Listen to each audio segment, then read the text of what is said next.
Hello friends, today we are going to learn about respiratory embryology. Starting from the floor of Fogut, the ventral groove that is laryngotracheal groove develop. क्या होता है ना कि सबसे पहले एक oesophageal tracheal septum develop होता है। जैसे जैसे फोरगट इलोंगेट होता है तो जो ईसोफेगल ट्रैकियल सेप्टम होता है वो वैनिश हो जाता है और जो लैरिंगोट्रैकियल ग्रूव है वो ग्रो करता रहता है। अब क्या होता है कि जो लैरिंगोट्रैकियल ग्रूव है वो एंटीरियरली कहाँ पे जाके ओपन होता है, between the fourth pair of the pharyngeal arches. ठीक है।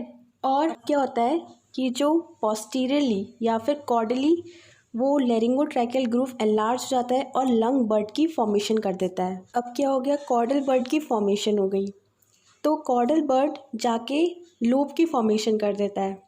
पिग और रूमिनेंट के में एक खास बात है कि जो ट्रैकियल और एपिकल ब्रोंकस डेवलप होता है ट्रैकिया से, और रूमिनेंट्स के केस में राइट लंग में 4 लोब होते हैं और लेफ़्ट लंग में 3 लोब होते हैं। जो एपिकल लोब होता है वो लेफ़्ट लंग में एब्सेंट होता है, बाकी राइट लंग में middle accessory cranial caudal lobe present होते हैं। हॉर्स के केस में राइट लंग में 3 लोब होते हैं और लेफ़्ट लंग में 2 लोब। जो राइट लंग में होता है वो मिडल लोब एब्सेंट होता है और जो लेफ्ट लंग में होता है सिर्फ क्रेनियल और कॉर्डल लोब प्रेजेंट होते हैं। Now we would learn how bronchial tree develop. First of all principal और primary bronchi develop which later on led to the formation of lobar or secondary bronchi, which further led to the formation of segmental or tertiary bronchi. अब क्या होता है ना कि जो tertiary bronchi जब lung parenchyma के साथ एसोसिएट हो जाएगी तो ब्रोंकोपल्मोनरी सेगमेंट की फॉर्मेशन हो जाएगी।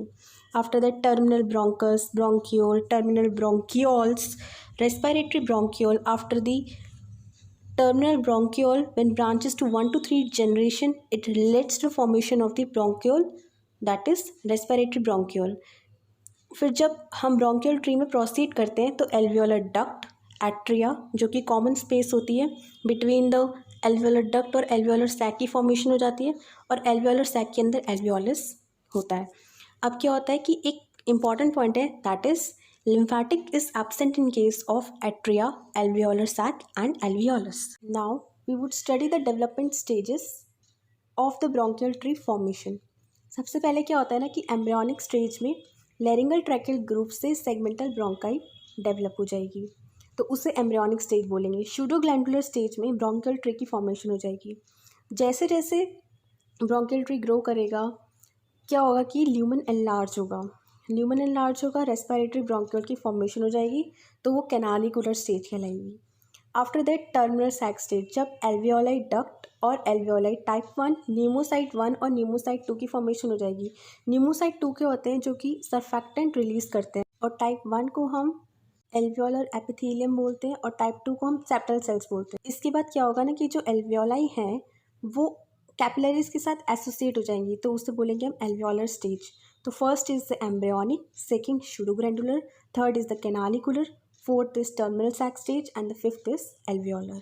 Now we would learn about the anomalies or the defect in respiratory system. First is pulmonary hypoplasia. It represents low number of the bronchopulmonary segment. हमने पढ़ा था कि जब टर्शियरी ब्रोंकाई या फिर सेगमेंटल ब्रोंकाई जब पैरेन्काइमा के साथ एसोसिएट हो जाएगी तो उसे बोलते हैं ब्रोंकोपल्मोनरी सेगमेंट। एक इंपॉर्टेंट पॉइंट था कि जो ब्रोंकोपल्मोनरी सेगमेंट होती है वो हर स्पीसीज में कांस्टेंट होती है। अब सेकंड एनोमली है कि कंजेनाइल सिस्ट। जब क्या होता है टर्मिनल ब्रोंकियोल्स में सिस्ट की फॉर्मेशन हो जाती है तो उससे बोलते हैं congenial cyst. Respiratory distress syndrome, ये बहुत ही इंपॉर्टेंट सिंड्रोम है, ये भी एक एनोमली है, सबसे खास एनोमली है क्योंकि जब इनसफिशिएंट प्रोडक्शन ऑफ सर्फेक्टेंट होगा तब सरफेस टेंशन को मैनेज करने के लिए सर्फेक्टेंट नहीं होगा और उससे रेस्पिरेटरी डिस्ट्रेस कंडीशन अराइज होगी और इसका अदर नेम है हाइलिन मेम्ब्रेन डिजीज़।